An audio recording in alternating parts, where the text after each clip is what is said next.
அனைவருக்கும் வணக்கம். என் பேர் சஞ்சீவ் விக்ரம். நான் 3ஆம் வகுப்பு படிக்கிறேன். நான் பேச போகும் தலைப்பு இஞ்சி. இன்னைக்கு நம்ம என்ன பார்க்க போறோம்னா இஞ்சி வகைகள், முடிவுரை, இஞ்சி எந்த காலநிலை, இஞ்சி வகைகள், இஞ்சி பயன்கள், முடிவுரை.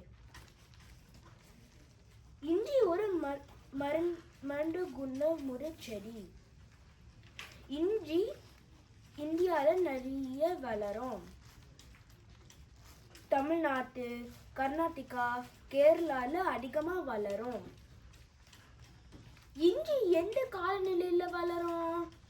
இஞ்சி சூடான காலநிலை மற்றும் நிறைய மழை பெய்ய இடங்கள்ல இஞ்சி நிறைய வளரும். உலகத்துல நிறைய இஞ்சி இருக்கு. எடுத்துக்காட்டு கசப்பிஞ்சி, கருப்பிஞ்சி, சிவப்பிஞ்சி, பாப்பா இஞ்சி, இன்னும் நிறைய இருக்கு. ஆனா நம்ம தமிழ்நாட்டுல 4 வகை இருக்கு.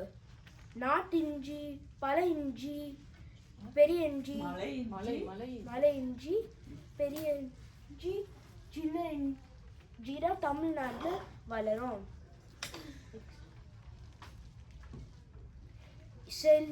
இஞ்சி சளி மற்றும் இருமல் குறைக்கும். இஞ்சி செரிமானத்தை சீராக்கும்.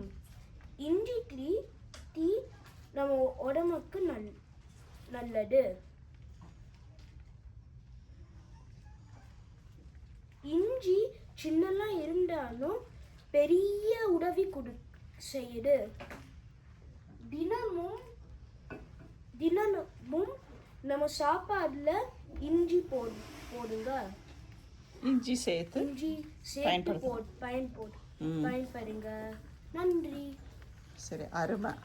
ஸோ இஞ்சிங்கிறது வந்து நம்ம நாட்டு எல்லா இடத்துலையுமே இருக்கு, ரைட்? நீங்கள் வந்து இப்போ ஒரு சைனீஸ் ரெஸ்டாரண்ட் போனீங்கன்னா இதான் இஞ்சி, ரைட்? இஞ்சி வந்து எங்க விளையும்? மேலே விளையுமா, கீழே விளையுமா?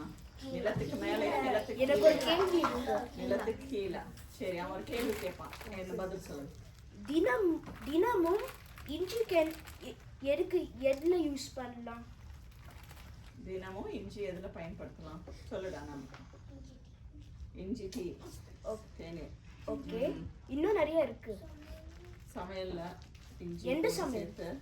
எல்லா சமையல்லுமே பண்ணலாம். நீ என்ன பதில் சொல்லிருக்க? பிரியாணி, பொங்கல். தினமும் நீ பிரியாணி சாப்பிடுறியாடா? இல்ல. அவ சொன்னது கரெக்ட். இஞ்சி டீல வந்து இஞ்சி போடும்போது. சரி, ஆனா சஞ்சய் வீட்டுல போய் பிரியாணி வருது டெய்லி. கேட்டுருவாமா? உங்க அப்பா அம்மா கூட பயப்பட மாட்டாங்க போல, நீ இப்படி பயப்படுற? சோ இஞ்சில நிறைய வகை இருந்தது. என்ன வகை? எத்தனையோ வகை இஞ்சி இருந்தது, ரைட்? நம்மளுக்கு அப்புறம் வேற யாரு அதிகமா என்ன சொல்ல? கருப்பு இஞ்சி, மா இஞ்சி கூட, ஜாப்பனீஸ், சிவப்பு, மலை இஞ்சி, நாட்டு இஞ்சி, ரைட்? நாட்டு இஞ்சி அது இந்தியன் ஸ்டோர்ல விற்கிறான். நாட்டு இஞ்சி வந்து ஒல்லியா இருக்கும், மற்ற இது வந்து தடிமனா இருக்கும். இந்தியன் ஸ்டோர் போகும்போது கண்டிப்பா பாருங்க, சரியா?